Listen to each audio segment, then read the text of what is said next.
Ko'pchilik savol beradi. Nega aynan hozir va nega aynan agressiv zarbalar? Vaqtini tanlashga kelsak, bu yerda bir nechta nazariyamiz bor.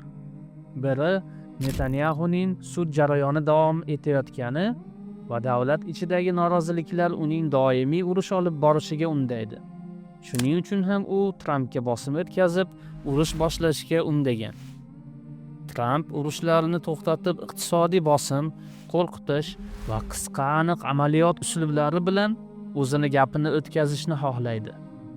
Chunki uzoq cho'ziladigan urush ancha obro'siga putur yetkazishi, iqtisodga zarar berishi va AQShdagi ichki noroziliklarni o'sishiga olib keladi.